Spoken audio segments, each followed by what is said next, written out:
Frequency Podcast Network. Stories that matter, podcasts that resonate. When an American school makes headlines around the world, history would tell you it's not usually good. Overnight, protesters here in New York at Columbia barricaded themselves inside the school, and now the university is taking more action.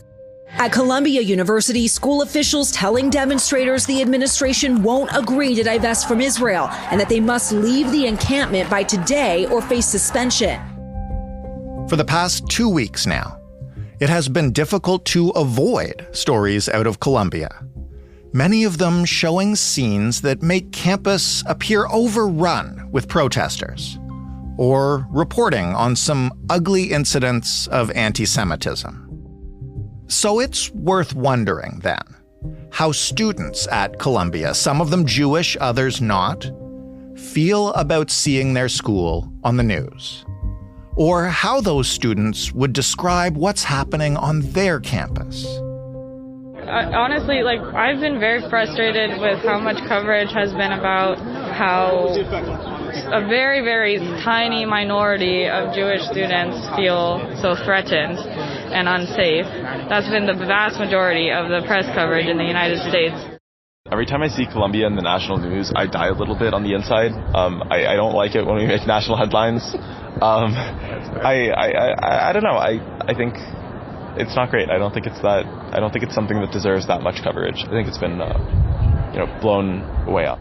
Students were really inspired by this history of protest that has existed at Columbia. One of their signs early on in the encampment said Liberation Zone, which is a direct reference to the encampment or the takeover of Hamilton Hall in 1968. Campus protests have a long history at Columbia, at other American schools, and here in Canada too. Right now, as I record this, police are reportedly set to forcibly evict an encampment at McGill University in Montreal. In Toronto, U of T is fencing off its large public space, hoping to preempt any possible protest.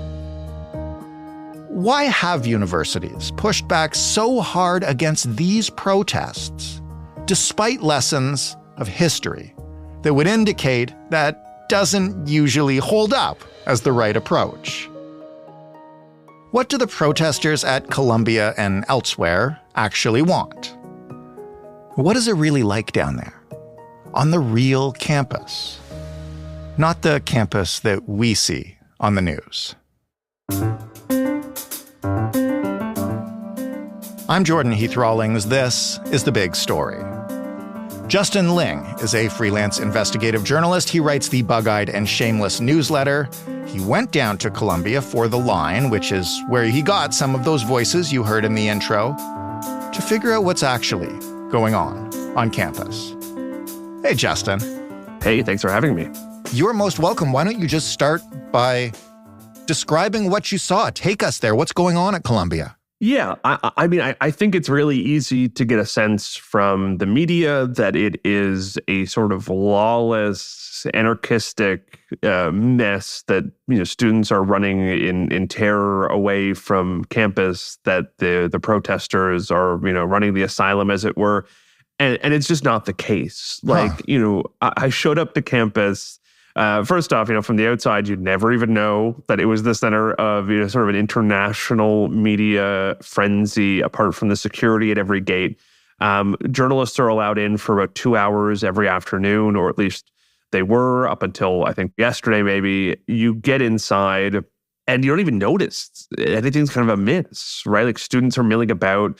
Students are taking photos in their graduation gowns. Students are eating lunch, hanging out on the quad, going to class, grabbing coffee. It is actually hard initially to realize where the encampment is. That is not my impression. I know, right? And this is, you're going to hear, I think, in a minute, why some of these protesters are sort of so deranged by some of the media coverage that they've gotten. But eventually you get onto the quad and you kind of, there's those big steps, I think, next to the library. You overlook the quad, and in the far corner, actually, funny enough, behind a field of Israeli flags is the encampment. It's smaller than a soccer pitch. There's maybe 100, 150 protesters there, maximum at any given moment. There's nearly as many journalists, or at least there were when I was there. And it is pretty calm. Like, other students are milling about, walking past, sort of ogling it and rubbernecking, including, I can tell you, a lot of Jewish students. I saw a fair number of kippas. I heard people speaking Hebrew, walking past. The vibes are pretty chill overall. There is not the sort of, public insurrection that I think you maybe glean from some of this sort of breathless coverage of it. Why is it being covered that way? And how do, as you mentioned, the protesters at the center of all this feel about that? If you had have asked me to put a number on how many protesters were there just based off of what I'd seen, I would have said 1,000. Yeah. It's always interesting to me, even knowing how media can blow these things out of proportion, to hear what it's actually like. And listen, maybe their broader movement is more like 1,000, right? But and like I said, at any given moment, it was less than 200, I would say.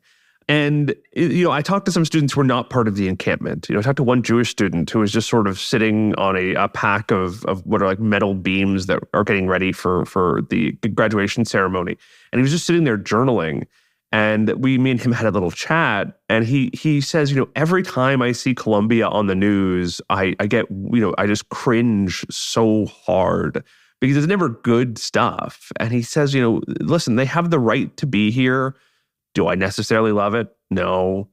But, this has been blown way out of proportion, and the university has wildly overreacted, right? And that seems to be a really common sentiment from many of those, both inside and outside the encampment. I spoke to another a friend of mine, actually, who goes to Colombia, and he said the same thing. He kind of said the administration just completely overreacted from the very beginning. It ended up galvanizing a lot of support for these protesters. They sent in the NYPD, they sent in the cops in the first 36 hours of this encampment existing, right? It only helped inspire more to come out. I spoke to one Jewish student who's part of the encampment, who said, I only became involved in, pro-Palestinian activism after the university moved in and basically suspended a student group of Jewish students against the war, right?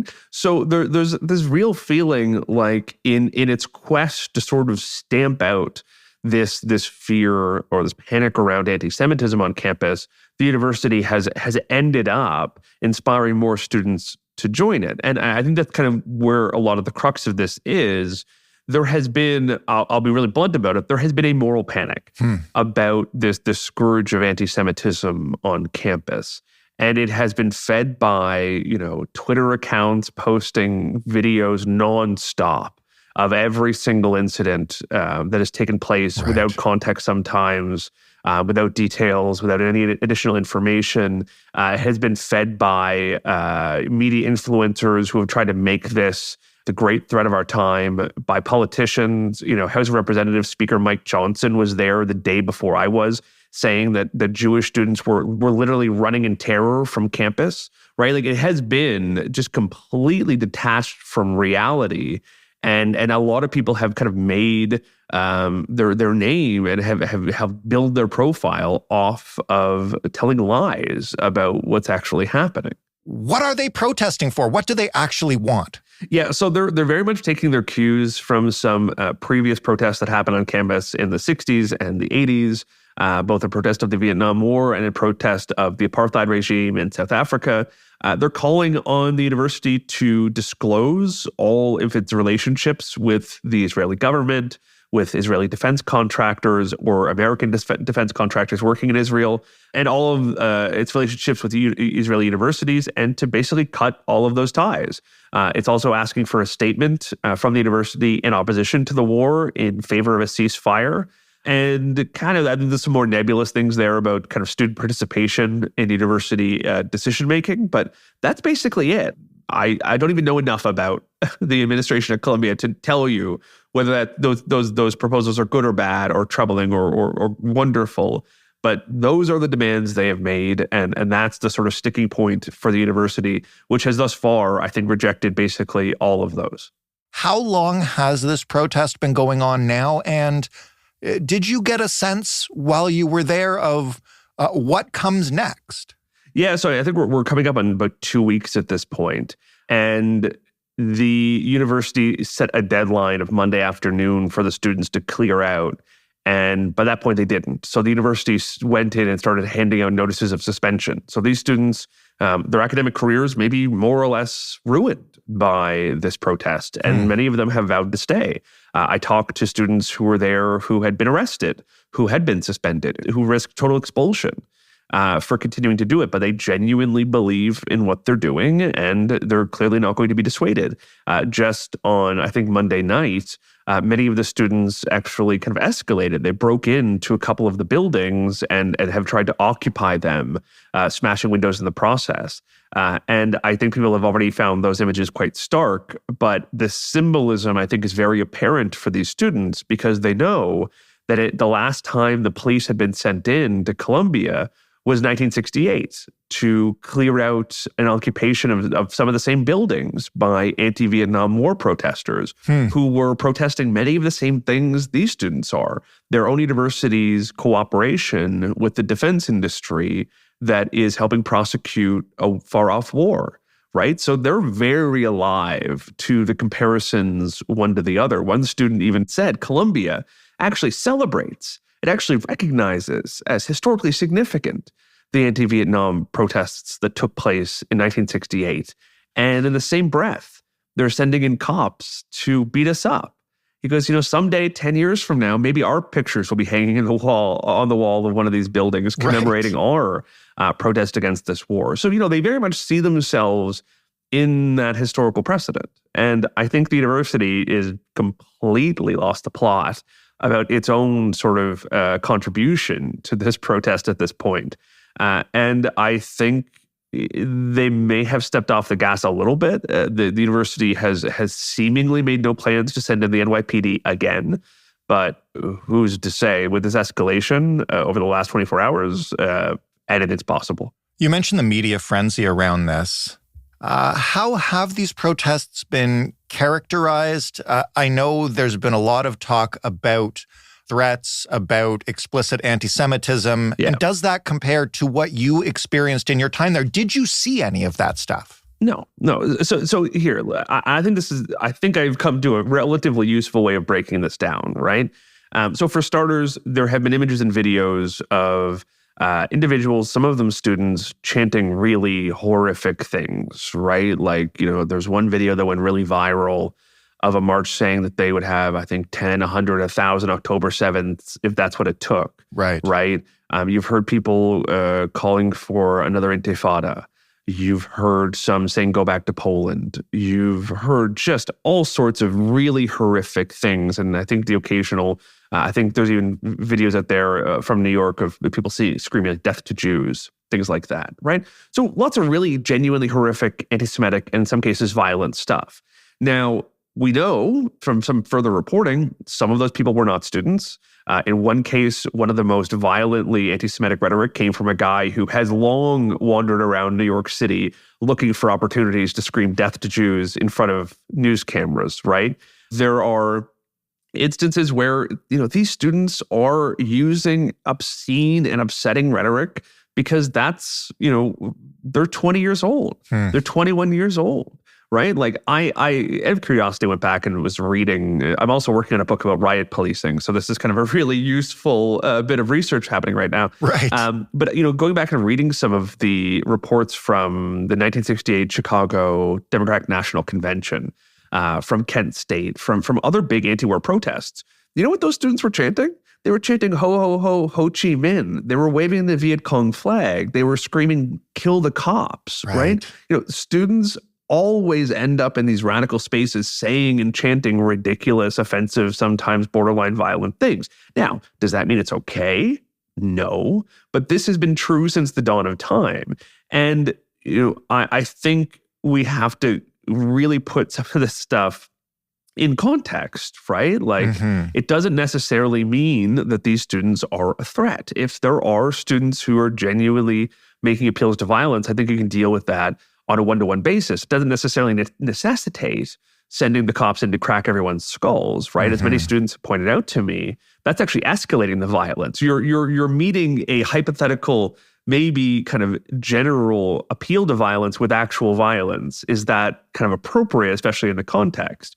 Part of the point of university is to help moderate, people's views, help introduce new ways of thinking to them. And I think that's what these students need, not a baton to the face and a suspension from school. And kind of beyond that, a lot of things that have been identified as being violent or anti-Semitic aren't, right? Like, I think we have a real problem, especially in this sort of moral panic around this issue of conflating a lot of things, right? Like, there are those who will aggressively argue that the chant "from the river to the sea" is in and itself anti-Semitic or violent. Yeah, and I've heard think that. There's been a lot of debate about that, and I don't think that's necessarily a fair comparison. And other people will say that even saying what's happening in Gaza right now, calling it a genocide, is anti-Semitic. And again, I don't think that's actually a really defensible view, considering the sort of death toll and the human suffering happening in Gaza right now. I think you can debate the specifics of that, the legality of that, fine. But I don't think you can sort of justify removing these students' free speech rights because you don't agree with their conclusions, right? Yeah. And finally, I was actually at a protest later on that evening when I was there. It was led by 3 evangelical Christians, and it was called the United for Israel March. And it was there to denounce anti-Semitism and to denounce the students. And what I heard in that protest was, I saw some of the protesters screaming at Orthodox Jews who are anti-Zionist and against the war. I saw them screaming "fake Jews, you're disgusting" at them. That struck me as vaguely anti-Semitic. I saw some of these protesters harassing students on their way into class. That struck me as a problem, right? I saw one person with a sign that said, "From the river to the sea, this is the only flag you'll see." And it was a picture of the Israeli flag. That strikes me as troubling as well. So it seems to me that we're always holding these pro-Palestinian students to a standard to which we don't hold others. And it strikes me as deeply hypocritical. It strikes me as deeply unfair. We have to create space here for people to say uncomfortable, maybe even unpleasant things without necessarily using the force of the state to beat them up.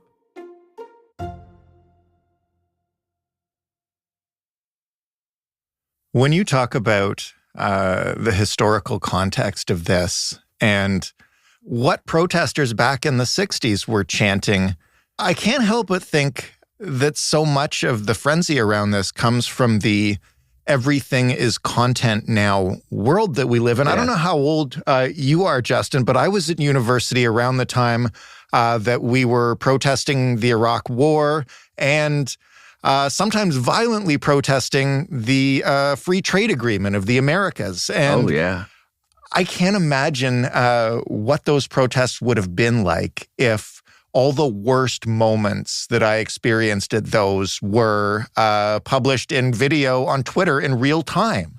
Yeah, absolutely. And that's a big part of it too, right? Like, so there's this one particular example. There's a student named Kamani James, and he's one of the kind of lead organizers, one of the spokespeople for the encampment. I actually saw him on Thursday. He was giving a press conference where he was kind of putting the stated objectives of the encampment on the table and said, this is about the people of Palestine. This isn't about us. This is about trying to stop the war that's going on. And in the 24 hours after that, a video surfaced of James on a live stream making a frankly ridiculous and fallacious sort of faux philosophical argument about how in order to protect humanity, some people have to die. And he sort of says, Hitler had to die to protect society. And he sort of says, well, Zionists are in that ambit, right? Zionists are white supremacists, and therefore I don't care if they live. And the video is horrendous. It's offensive. And in the ensuing aftermath, James was suspended.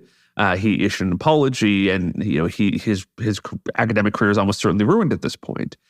He's 20 years old, right? Like, can you imagine what ridiculous things were being said at the anti-NATO or anti-WTO protests among some of those more hardened organizers, the anti-Iraq war protests? I think it is really unfair, and they're doing it to themselves. You can't have all the sympathy for them, but it's really unfair that these students are being held accountable for really dumb, half-baked, radical ideas that they're espousing before their brains have fully formed, before they've had a chance to live in the real world, before they've had a chance to really have their preconceived notions challenged. Like, again, this is the point of university, right? We're trying to make fully rounded adults. We're trying to get them to think seriously about the Che Guevara t-shirt they're wearing, right? We're trying to get them to think seriously about the sort of ideas they've held really close to their chest, and to become more critical thinkers. And we can't do that if we're holding them accountable as though they're an elected representative. Like, it's just so manifestly unfair. Now, again, that doesn't mean we have to coddle them, right? They don't get to do whatever they want just because they're young. Like, we still have to, set standards, of course. Yeah. They don't get to take over the university and run it themselves. But it does mean that we probably shouldn't use the full weight of the state against them. Beyond Columbia, how far have these protests spread? And maybe Columbia was the match that lit the fuse, or, the cops going in there perhaps encouraged other protests. How far have they spread? And you're in Montreal right now. There's one going on at McGill right now. Tell us about that. Yeah, that's right. And listen, sending the police in spreads these things like wildfire. It's like blowing a dandelion over a field, right? It is unavoidable that if you send in the state to beat people up, to pepper spray them, to arrest them for exercising their free speech rights, for doing civil disobedience, it is a natural outcome. It happens every single time that solidarity strikes and solidarity protests are going to pop up. So we have the police to thank, probably, for there being as many encampments as there are. And they have been all across the U.S. You've probably seen images. Police in Austin, State Guard, have been sent in now twice to beat up and arrest protesters so that the governor can look tough. You've heard Senator Tom Cotton, who's vying for Trump's vice president slot, call for the National Guard to be sent in all across the country. This is going to probably get worse as these charlatan politicians try and bolster their own credentials. So that's not great. Here in Montreal, the McGill encampment, which was just set up, I think, on Sunday, Monday, is already facing a threat of police intervention from the university administration. The SPVM is being called in, I gather, as we speak. I'm trying still to get some details about what happens next. I'm hoping to go down later on today. I am told the university is already kind of fenced off and no one's quite sure what happens next. This is, again, a wild overreaction. The students at McGill were camped on the ample space on the quad. They had not broken in any buildings. They had really done nothing apart from assemble and protest. And yet now they face the possibility of arrest and face the likelihood of tear gas, pepper spray. Who knows? From one of Canada's most aggressive and violent police forces, which has a real penchant for overusing force to clear peaceful demonstrations. No matter how you feel about these encampments and these protests and these protesters, I don't think we should be cheering on this. And that would, in turn, probably spark more protests. And I will note here in Toronto, where I am, the University of Toronto has preemptively fenced off their big quad in the hopes of not allowing any encampments to begin, which, again, if I was a 20-year-old student, I would take that as a challenge. Oh, absolutely. And I think you're going to see a lot of them feel exactly that way. And I think the conclusion I came to leaving Columbia is that the best possible thing we can do kind of overall is just leave the kids alone, right? Like, we don't have to cover it like this, right? Like, whether you fervently agree with them and you think the focus should be on Gaza, great, make the focus on Gaza. If you fervently disagree with them, great, ignore them. Right? Like, they're not really affecting your day-to-day life. Questions of safety and security for Jewish students on campus, I think that can be better managed by the universities themselves, right? They don't need the full weight of the entire country or the entire world in some cases peering over their shoulder and turning this into a political referendum on Joe Biden or the war or whatever, right? Like these issues can be handled fully adequately at the local level. They don't need international involvement. And so I think no matter where you are on the spectrum, I don't think you can be cheering on us sending in the cops. I don't think you should be cheering on, trying to scrutinize each of these protesters, every utterance they've ever said in public or in private, right? Like no one benefits from this. No one comes out ahead because we've spent so much time and energy, putting these students under a microscope, right? Like it's time to move on. Like there are bigger issues facing the world right now than whether or not these students chanting from the river to the sea is a danger to anybody, because it's not, right? Like it is time to leave them alone. And I think fundamentally, the more you can sort of just have a hands off, back away, kind of maybe set some standards about where they can and can't go on campus, whatever. The more we can kind of give them space, I think the more you'll see that they'll shrink and eventually go away on their own, right? That's what protests eventually do. The more we overreact, the more they're going to escalate, and the more we're going to spiral into another kind of summer of unrest, as we saw in 68, 69, 1970, culminating in Kent State. I don't think that's the path we want to go down. I'm sure the students themselves wouldn't take this analogy kindly, but as you say all that, I am the father of a 6-year-old, and 6-year-olds have big feelings and throw tantrums, and turning that into a power struggle with them never works. I mean, sure, they probably would not take kindly to that. No, and listen, I think there are certainly some protesters who are acting like spoiled children and who are just saying outlandish and ridiculous things to get attention. Yeah, I'm not trying to characterize the content of what they're saying as childish so much as I am like, if you want this to go away as a university, as a police force or whatever, the way to go about it is not by escalating it. Well, exactly. And listen, there are, like I said, there are students who are acting like complete brats. But there's also, I think, the majority of these students, many of those I spoke to were PhD students or graduate students. They were a bit older. Right. They were kind of the deputized spokespeople, I think, for the crew. But for a lot of these protesters, right, like they don't want to escalate. They're not trying to make international headlines. They're not trying to necessarily turn this into the biggest news story in North America, right? Like they see this as a way of using local action to enact a local change that will have an international effect, right? And so I think sometimes we characterize them as trying to earn news coverage for their cause, but in this case, they're really frustrated. They're talking to me. They're like, why is this one little encampment capturing international attention? Like all we're trying to do is get our university to change some policies, to break some relationships, and to change course. And again, you can agree, disagree about that. I think that's kind of up to the students and the administration in Columbia to decide for the best. But this is not, they're not trying to show off for the cameras, right? Like they're actually, like they forbid journalists from entering the encampment. They're trying to manage the number of journalists who are there because we are many and we are aggressive, right? They're not here necessarily, not all of them anyway. They're not there to try and show off. So I think we should give them what they want. We should give them what I think we actually want, and just kind of stop paying so much attention.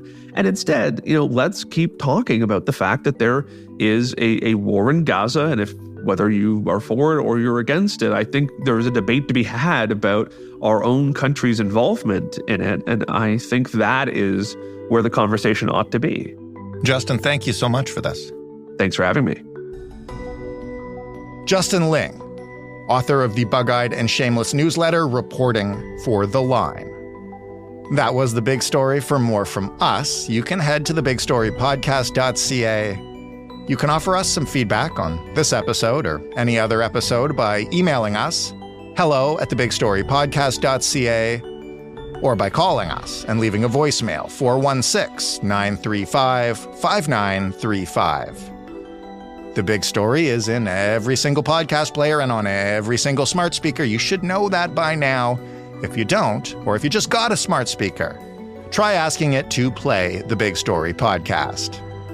Thanks for listening. I'm Jordan Heath Rawlings. We'll talk tomorrow.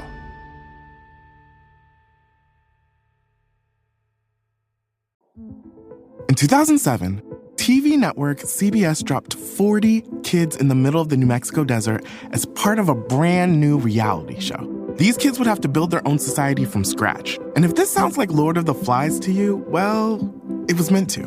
We were on this mission together, and we were going to prove to the world that we could make a better society than adults could.